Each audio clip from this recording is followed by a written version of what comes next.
सदाशिवसमारम्भाम् शङ्कराचार्यमध्यमाम् अस्मदाचार्यपर्यन्ताम् वन्दे गुरुपरम्पराम् श्रुतिस्मृतिपुराणानाम् आलयम् करुणालयम् नमामि भगवत्पादशङ्करम् लोकशङ्करम् शङ्करम् शङ्कराचार्यम् केशवम् बादरायणम् सूत्रभाष्यकृतौ वन्दे भगवन्तौ पुनः पुनः ईश्वरो गुरुरात्मेति मूर्तिभेदविभागिने व्योमवद्व्याप्तदेहाय दक्षिणामूर्तये नमः। ॐ सहना भवतु सहनौ भुनक्तु सह वीर्यम् करवावहै तेजस्विनावधीतमस्तु मा विद्विषावहै। ॐ शान्ति शान्ति शान्तिः। गुरुर्ब्रह्मा गुरुर्विष्णुः गुरुर्देवो महेश्वरः गुरुः साक्षात् परम् ब्रह्म तस्मै श्रीगुरवे नमः। ॐ गं गणपतये नमः। ॐ गं गणपतये नमः। ॐ गं गणपतये नमः. So the first verse, which is a prayer verse. Rupam drishyam locanam drik tadrishyam driktu manasam drishyadivrittayas sakshi drigevanatu drishyate. Let us go to our 19th verse. Today we're going to enter a very, very interesting verse, very famous verse in Vedanta, often quoted verse. But just before that, we'll refresh what we did last time. Atrapya vrittinashena vibhati brahma sargayoh vedastayor vikarasyat sargena brahmani kvachit. So we saw last week when the Avarana Shakti, these powers of Maya being the cause for the world, Brahman's power, consciousness, the power of consciousness is given the name Maya. And that power has two functions. One is Vikshepa, projective power. It has a power of projection. It projects onto the consciousness a world, universe of different names and forms. And it also covers, on the individual level, it has Avarana Shakti. It has a covering potential. How does it cover? Through ignorance. It covers the reality of the individual. It covers the reality of the Jagat, of the universe. So in this verse, he says, when that Avarana Shakti and the veiling power of Maya is for a person, what happens? You see things clearly, very obvious. You see yourself clearly. You recognize yourself to be the form of pure limitlessness, truth, pure consciousness, the meaning of happiness, the meaning of ananda, the meaning of adequacy, full satisfaction. That is your nature, actually. That is what the Upanishads point to. So that is what, when the Avarana Shakti is gone, one sees oneself in a clearer light. Right now, what do I take myself to be? I have a sense of lack, a sense of smallness, the insecurity that comes with samsara. It's experienced by everybody. No human being is exempt from this disease of samsara. Everybody has the feeling of lack and inadequacy. This will continue if the Avarana Shakti is not removed. That is what we recognize from this text. And I keep looking, what is the other level of mistake we make? We keep looking outside ourselves, outside to the Jagat to cure the problem. So we lean on objects, we lean on people, we lean on situations. Anything that becomes a source of security for me, I grab and I hang on to it. But what's the problem that we've seen when it's like Swami Dayananda used to say, my Guru used to say, when you're fallen into a river and you don't know how to swim and there's somebody else who's also drowning. And what you do, you look and you grab onto that person and you think that person is going to save you. Now, will that work? That's exactly like how we do with the world. The world itself is ephemeral. It's transitory. Everything is changing. People are coming, people are going. Objects come, objects go. And is it my Whose fault is it? Is it the world's fault that it cannot give me security? I often blame people outside. I blame situations outside. I blame objects outside. Oh, this is like this is like that. All my complaints are based on external. When nothing external, it's very obvious. It's my expectations of the external to give me what it can't give. That's the problem. And that is disappointment. I end up disappointed in life. So we saw this Avarana Shakti is the key here. Once that is removed, then I see things clearly. On the external level, I see what? I see this world is mithya. It has a dependent reality. Names, forms are not as real as they look. Even with a bit of vichara, a bit of observation, I can see nothing is as solid as it seems. Everything has its reality in consciousness. Everything resolves into consciousness. Names and forms and functions in life just come and go, like pot and pot space. Pots, what happens to the pot? Pots crack in time. Pots may get eroded in time. The pots may leave in time. But what is the reality of the pot? It is actually the space is your reality. Space cannot be affected by whatever happens to the pot. Space is untouched by what happens to pot. So you are as though the human being, because of this Avarana Shakti, thinks it is confined to that pot space. The human being thinks, I am only this 5-liter pot space. My God, look at that 100-liter pot space. That 100-liter pot is so huge. Look at me, I'm tiny weeny pot. And I look at other pots. Oh, look at that pot. It's so tiny. It's even smaller than me. I have to help that small pot. But what is the reality? The reality is all the pots are pervaded by space. That is the truth. When Avarana Shakti goes, the pot realizes, that's what we call self-realization. The pot says, hey, I'm space. I was always space. I am space right now. I will continue to be space. But the pot, I can identify with the pot, and the pot can still have some use, right? So I can still enjoy identifying with the pot, knowing I'm space. That is what a wise person does. A liberated soul, a liberated jiva in the world, continues to act in the world, continues to be in the world, but free from the limitations of pot. So now, in this particular verse, very famous verse, or whenever this verse describes how what is the solution for discovering this freedom from the world? What is the solution from discovering the freedom for ourselves as well? So it is verse 20, Asti Bhati Priyam. Let us chant it. Asti Bhati Priyam Rupam Nama Chetyam Shapanchakam Adyatrayam Brahma Rupam Jagat Rupam Tato Dvayam. So this is because if you have studied a lot of Vedanta texts, you will know this very, very quoted verse, very popular verse in Vedanta. Why is it popular? Because it shows the mistake we make first and how we can correct it. So in this particular verse, what is being said? Let us see what is being said first. There is whole world is divided into 5 constituents. In this verse, what are the 5 constituents? First it is said, every object in this world exists, it shines, and it is in the form of love. It is priyam, it pleases you. So existence, shining, and love. So happiness, we can call it happiness as well. Everything in this jagat, we'll examine it, how it works. But this verse says everything in this world has a potential of happiness, of love in it. Everything has it.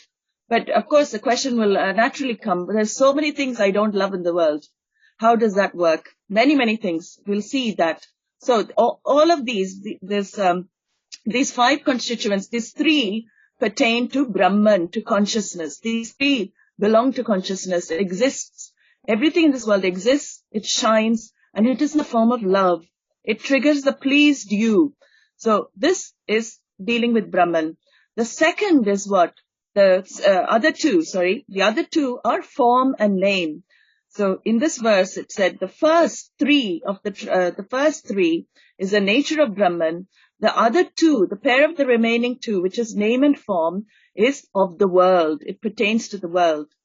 So we saw in this text, there's a mixing up of the subject and object. Drig-Drishya Viveka is that we need to recognize an object as an object and the subject as the subject. We're not able to do that. What do? We mix the subject with the object and we get into trouble.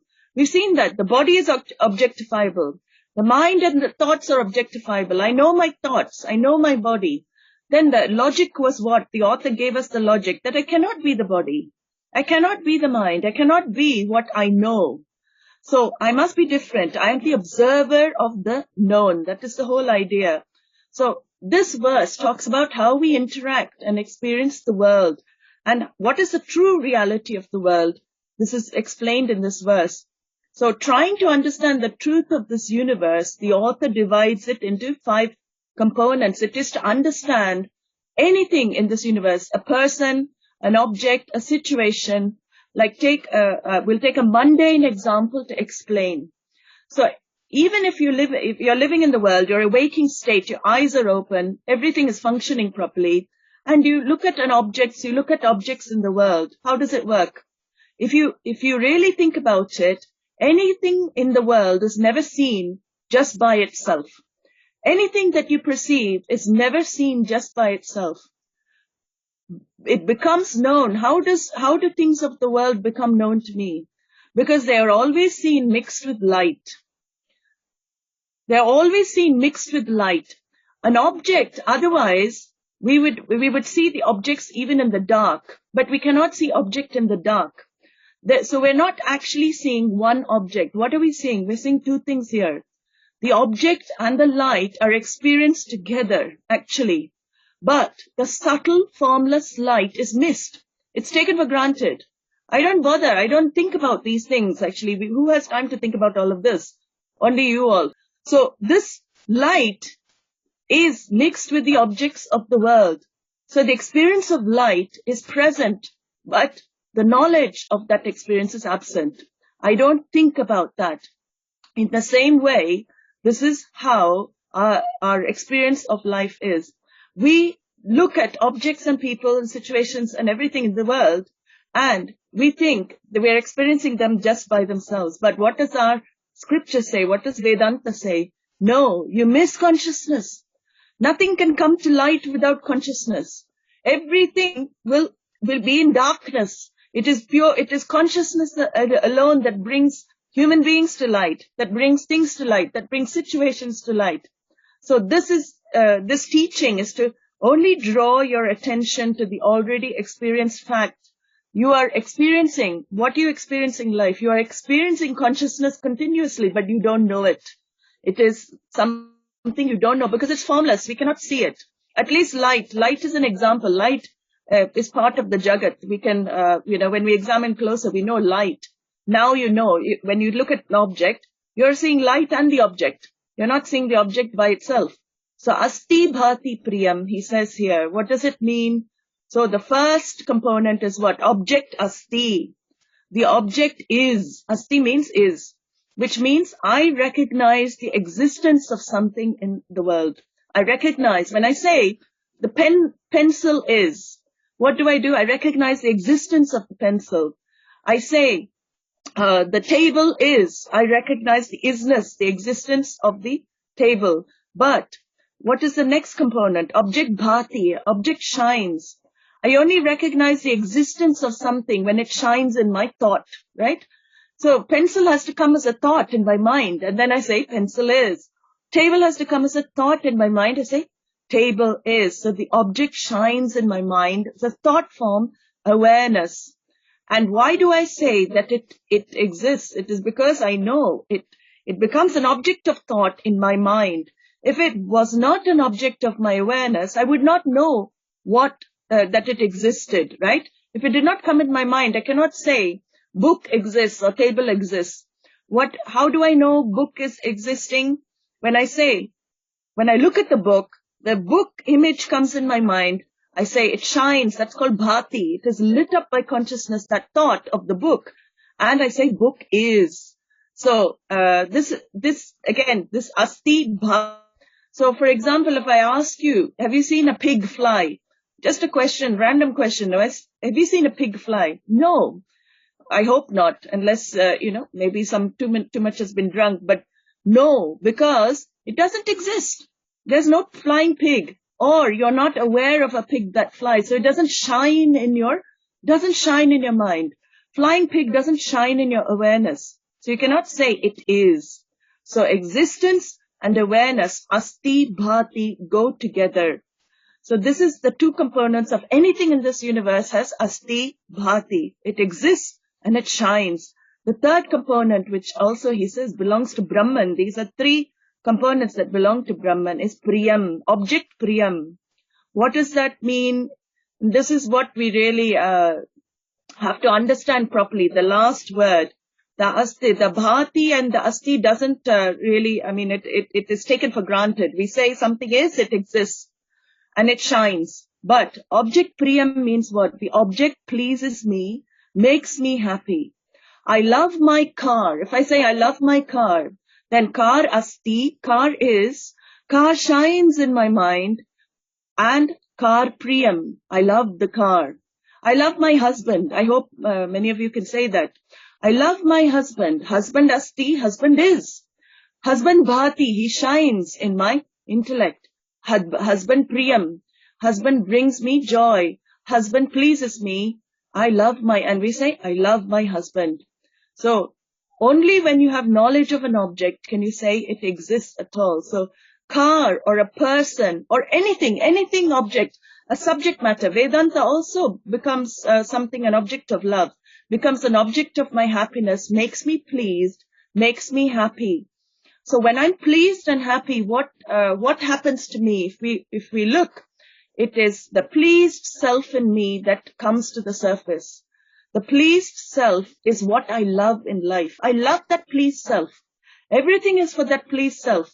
So anything objectifiable in what the scriptures say, anything objectifiable in life is like this. It can be my spouse, it can be any subject matter, it can be a pet. If I have a dog that I love, dog asti, dog bhati, dog priyam. Dog shines in my mind, and dog is dear to me. Anything you can take like that. And we'll examine it further because it's not so simple as it seems. Then he says the other two components belong to the world. What are they? They are the changing components. Asti, bhati, priyam, you see, is in everything. It doesn't change. Whether it's the car, it's the husband, it's the dog, it is Vedānta, it doesn't change. Asti, bhati, priyam is the same. But what changes? The name, rupam, nama, bheda. He said name and form changes. The objects keep changing. All objects are different names, different forms. Vaichitrya chitri kritam. It comes in Dakshinamurti Sutram. Whole Jagat is full of so many varieties of names, of species, of forms. So many things we cannot even count. It doesn't matter. Humans, animals, inanimate, animate. All are names and forms. All are many and varied. And all contain asti, bhati, priyam. Everything has the Brahma, the consciousness swarupa, every single thing. So only the names and forms change, but asti, bhati, priyam is the same. So he says, adyatrayam, brahma rupam. What shines is, what shines. And what shines is ananda or limitless joy. It is the one Brahman consciousness alone, which is the self-shining, self-revealing. It shines through every human being. It shines on the external level. We cannot see it. Like we miss the light, we cannot see it. Everything comes to light because of light. In the same way, everything becomes existent because of consciousness. It seems very simple, these 5 divisions, but it is not very simple. Jagat Rupam, he says, Tatodvayam, the other 2 belong to the Jagat. The name and form belong to the Jagat. The changing things belong to the Jagat. What doesn't change belongs to consciousness. What keeps changing, the names and forms, belong to the universe. But what's the big problem here? You must have spotted there's a big problem. There are so many things I don't like in this world. How can the author say everything is priyam? Everything is an object of love. There are so many things I don't like. So how can these nama rupas, so many people I don't like as well, they irritate me when I go to work, my colleague, so irritating. I want to get away from that person. I don't see priyam in that person at all. Many things. So he says, he understands here, the understanding here is that We have our experience of the world is in three ways. What is this? First of all, there are certain things that are pleasing to me. Very few generally we have that are pleasing to me. That is probably the lowest number in the category. The things that please me bring me joy. So these things that please me invoke the pleased self in me.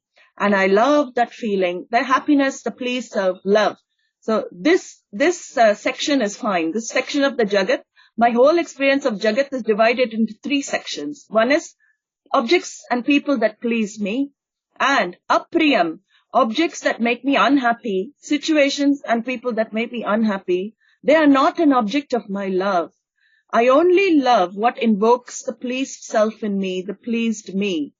So the thing is, asti bhati is true for all objects. I agree. I can say object is, I can say person is, I can say a thing is, and a thing shines in my awareness. I can say that very easily. Just the priyam part I have difficulties with. How do I understand? So the Jagat, part of the Jagat gives me priyam, part of the Jagat gives me pleasure, another part gives me apriyam, gives me unhappiness. And there's another part as well, which is the majority, which is I couldn't care less about other things, certain things. I couldn't care less. They don't trigger. Most of the world that we deal with doesn't trigger pleasant or unpleasant in me, right? I don't feel any love towards something, and I don't feel any kind of dislike towards it either. Like when you're going on a bus, you just sit with 50 other, well, these days you can't sit with 50 people, but you just sit with all those people on the bus, and they don't trigger, any kind of joy, or they don't trigger any kind of hatred in you.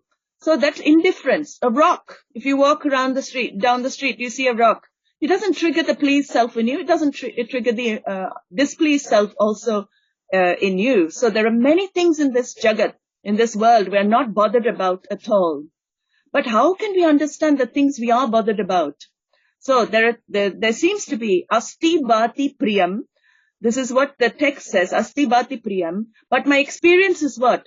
Asti bhati apriyam, that isness shines and it is not a source of happiness for me. And asti bhati audasinyam, which means shines indifferent. I don't care about it. These are the three experiences we have. So if he says that these are all part of Brahma Swarupa, then are there different types? The question will come, are there different types of Brahman? Are there different types of consciousness here? There cannot be, because there's only one truth, one consciousness. Ekameva advitiyam. There cannot be different types of consciousness. So we have to see, why is my experience of life like this? For different people, different things become objects of like, dislike and indifference. We cannot say we love every object. So this is the whole problem. He says here, Amsha Panchakam, even though the Amsha Panchakam is here, the five-fold component model he's given here, Asti Bhati Priyam plus Nama and Rupa, name and form, this doesn't seem to work in my experience. So we have to understand, how do we explain the Apriyam part? How do I explain the things I dislike in my life? Why don't I love the object? We have to ask, why don't I love an object? It makes me unhappy, right? So what does that show? Unhappiness reveals what in my life? I love to be happy. If I don't like to be unhappy, I love to be happy. I love only those objects and people and the situations that invoke the pleased self in me, that ananda in me. When I feel that ananda, I feel, oh, that object is fantastic. I love it. You love the situation, you love the person because your ananda is invoked. So the pleased self is Atma Swarupa. That pleased self is called your own nature. It is Atma Swarupa. If the happiness is varying in degrees, if it is varying in degrees and dependent on your mental condition, see, your mental condition is what changes. This is what he's going to discuss here, which is very important to understand. Then you will understand that nobody outside or nothing outside is responsible for your happiness and sorrow in life. It is only your mental condition. So if happiness in degrees, then what? if its happiness is in degrees and dependent on your condition, on your mood of your mind, it is called Vishayananda. It is not real happiness because it keeps changing. If it is not happiness in degrees, if it's a happiness that is independent of your mind, which we don't know, that is the problem. We don't know happiness independent of the mind. All our happiness is dependent on my thoughts in the mind. If I'm in a good mood, if I like that person, in fact, when we love somebody 1 minute, if I'm in a bad mood, the same person makes me unhappy, right? What is it? Is it the object? It is my thought, actually, is my reaction to that person. The thought changes, and then my happiness also changes because of thoughts. So this is not the happiness that is the Swarupa of Atma, but it is the happiness that we know at the moment. But the Swarupa of Atma is what? It is a happiness that does not keep fluctuating in degrees. It is a happiness independent of your mind, independent of your thoughts. So how does it work? How does our experience of happiness work? And then we'll understand why everything is Priyam, but I don't see things as Priyam. So it is in our Shastra, it is said when Sattva, the quality of Sattva is predominant in the mind, the Shanta Vritti, it is called the thought of peace. Shanta Vritti means peaceful thought, is predominant in the mind. What happens? You pick up happiness, joy in life. That is what reflects your nature as happiness. That thought form reflects your nature as happiness, and we call that joy. I say, I am happy, I am pleased, and you love that feeling. But it is dependent on a vritti, a thought form in your mind. When the mind is peaceful, when the mind is not agitated, when the mind is resolved, then Atma shines and you experience happiness. That's what we call happiness. So Atma associated with this thought form is Sukhi, becomes a happy person. That is a happy person. So peace and joy are able to reflect in a sattvic mind. That is why in Bhagavad Gita, we are always, Bhagavan, the Krishna, he tells us, develop the quality of sattva in the mind. How? He said, first practice the karma yoga, doing your duty as offering to Ishvara, taking everything, all the results of action of prasadam. Why does he say that? You'll see now, because if you live that type of karma yoga lifestyle, what happens to your mind? It becomes purer and purer and purer, less agitated, less disturbed, less depressed. And what happens? Your Shanta Vritti, it is able to reflect consciousness, reflect your true nature of joy, limitless joy. So you have a peaceful mind because of a certain lifestyle. Again, that is not the ultimate peace, but you need such a peaceful mind to discover ultimate peace. So the question here is, this thought to arise, how does it work? So Shanta Vritti is the thought that gives you happiness. If happiness is dependent on a place, situation, and time, then the truth is I can never truly be happy. If happiness is dependent on a place, a situation, and time, or a person, I can never truly be happy. It is pleasure, maybe, but it is fleeting, it is transitory, and it is only modified levels of happiness I will experience, dependent on my thoughts. This happiness is dependent on my thoughts changing.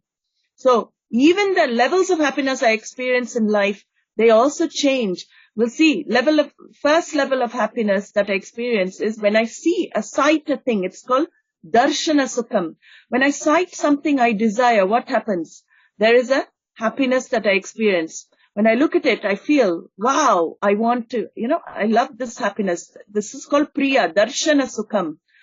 Darshana Sukham. Seeing the thing I want creates a love in me, a happiness in me.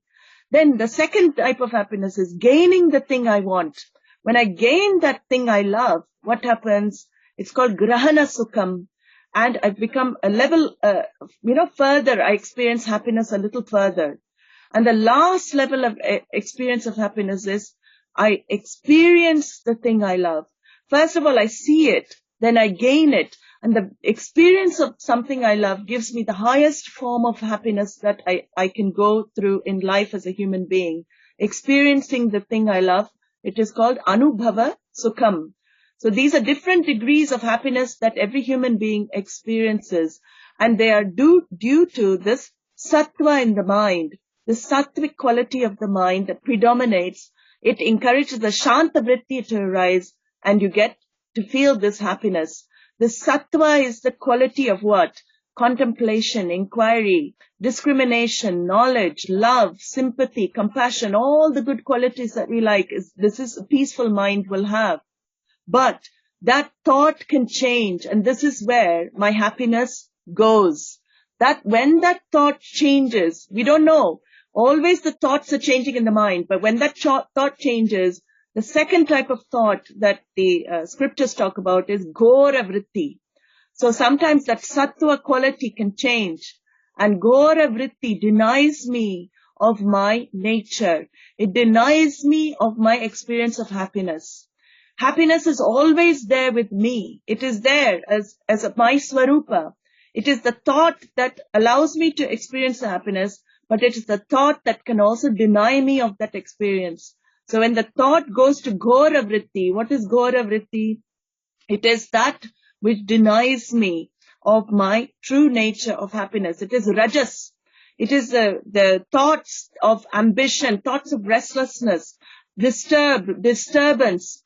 All of this kind of rajas is very, very strong energy. It is constantly changing thoughts, constantly, everybody has it. So it is not something very unknown to people. Suddenly there are times where there's so much disturbance in the mind. That's because rajas, that quality is predominant. And this affects most of us in the waking state. But what does it do? This ghora vritti, this rajas, it drags me away from shanta vritti, and it actually drags me away from my own experience of myself, of Atma Swarupa. So I don't see myself as happy person. It disturbs me. And the other type of thought that disturbs me from experiencing myself is tamasi vritti, which is apathy, ignorance, indifference, depression, sadness, negative thinking, no enthusiasm. This is also another type of thought that drags me away from myself. So these are the two that drag me away from myself. But what is the truth?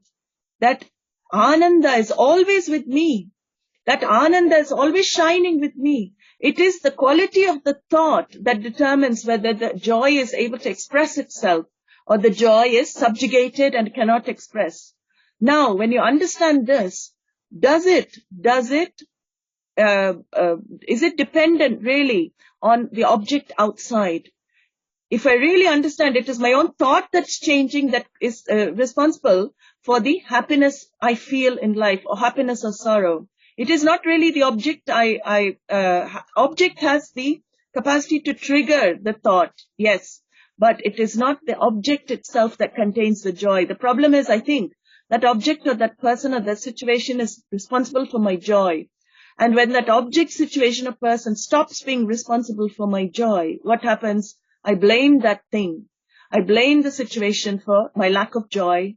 I blame that person for my lack of joy. I blame outside for the lack of joy. It is not that object. That is what we have to understand more and more.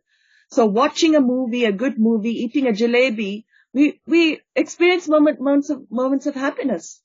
But this is experiential ananda, always dependent on my thought. When that shanta vritti is there, I feel happy.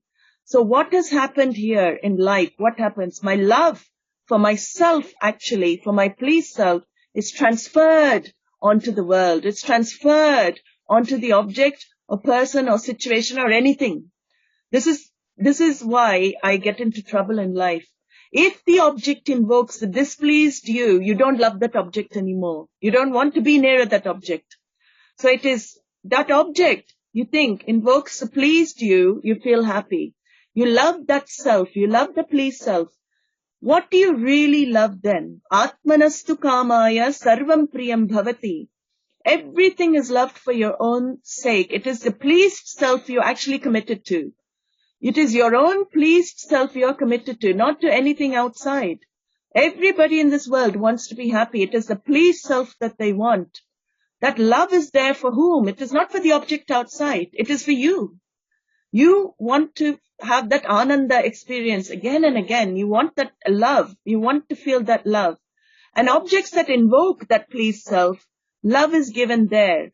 But again, the vritti is involved. When that, it's based, how is it based? How come I love certain things, I don't love certain things? Again, based on your likes and dislikes. It all boils down to your nature, how you've been, brought into this world with your likes and dislikes, or you've cultivated likes and dislikes in your life. And this is where Bhagavan always says, in the Bhagavad Gita we see, these are the two culprits in life, because they make you go after objects. They make you run away from objects. Because something becomes the source of displeasure, you don't want to be near it. Because your commitment is to the pleased self. So you run away from things that cause you displeasure because, again, I want to be happy. You never go towards things that give you displeasure. And you run towards things that make you happy, that give you love. So it is based on your own likes and dislikes within. So you don't like certain things only because they don't invoke the pleased self in you. What you really love in life is the pleased self alone. It is not anything outside. It is not anybody outside. What you really love, and this is very difficult to swallow, it'll take a lot of time to digest this. What we all really love is ourself. We are committed to the pleased self, to the happy self. That is what I really love. So even in apriyam, even in things that I find apriyam, there is priyam there. That priyam is there because what I find unpleasant, others find pleasant. Like a tarantula. Maybe I see a tarantula and those big spiders. I find it very unpleasant when I see that big spider. But there are many people who collect those big spiders. They love the spiders crawling on their hand. Now that spider contains priyam. It is love. It invokes love in a certain mind, but it invokes hatred in another mind. How does it work? It is only the mind that is changing. It is not the object. So the object outside has asti bhati priyam. Every object outside has asti bhati priyam. It is only our mind, our vritti changes, that our perception of the objects change. But I transfer all of that, I transfer that, I think that object is the love. I have that transference onto the object, and I think it is a source of pain for me. It is a source of love for me. And this is where the error is committed in our life and we suffer. That's why he's saying, so an object that makes me unhappy, what does it mean? It means it invokes the ghora vritti, that vritti of rajas, or it invokes the tamasa vritti, the vritti of tamas in me, the thought form of ghora, that rajas vritti, or it invokes the thought form of tamas. And when it invokes these two vrittis, my swarupa is hidden from myself. My nature of joy is hidden from myself because those thoughts don't allow the manifestation of joy through the mind. Then I say I am unhappy. If Shanta Vritti is involved, I love myself. The times, you can see, times when you're feeling very peaceful, nothing can bother you, nothing can affect you, in a very good state of mind. That's what you love because Shanta Vritti is there. So that can come from yourself as well. It can be self-created. It does not need to be dependent on anything outside. So anything that invokes Ananda, that doesn't deny you of your nature experientially, I love that. That's what I say. I love you because you don't deny me the experience of myself naturally. That is what we really mean for everything. Anything that doesn't inhibit me being myself in the nature of Ananda, Atma Swarupa, anything in the world that doesn't inhibit that manifestation of my true nature, I love that thing. I love this because it captures my attention. Beauty captures my attention. Ananda, limitless joy. Something tasty captures my attention. Ananda, joy. So what I love is Parama Prema Swarupa, the embodiment of all love and happiness, which is myself. What I really love is the pleased self in me, the Ananta, the limitless in me. That is what I really love. When that manifests, I love that uninhibited expression of consciousness that is in me. So my love is towards myself alone. My love is asti bhati priyam. Everything for other objects, it may be covered. Every object has asti bhati priyam, but it may be covered by your thought. It is not covered in that object. It is your thought that covers. It is my response to the object or person or situation that determines my experience of joy or sorrow in my life, the response. So it is apriyam only comes when priyam is covered by my likes and dislikes in this world. Not knowing I am Ananda Swarupa, I am the form of happiness itself, I experience this world of objects and people and situation only because of fluctuations in my thoughts. That is how all it is. My reactions to people and situations and objects in this world are only due to the different types of thoughts that are in the mind as well. So understanding this, assimilating this knowledge, what should one get? World does not create joy or sorrow for me. Nothing in the world is responsible for my joy or sorrow. It is the vrittis, the ghora tamasa vrittis that cover the priyatvam, they cover the desirability of any objects or anything in the world that create, any kind of negative experience of the world. So whole world is divided in my mind because of three thought forms. The shanta vritti, which gives me peace and joy, the ghora vritti that gives me restlessness, disturbance, and the tamasa vritti which gives me depression and sadness. These are the three experiences we have depending on the three types of thoughts that there are in the mind. So what I'm looking for in my life, through all experiences, what then? I'm looking for the pleased self. That is all I want. All my experiences, everything I do in life is for that pleased self. I love myself. I want that experience of myself again and again. It is not the world that creates it. I want that experience again and again.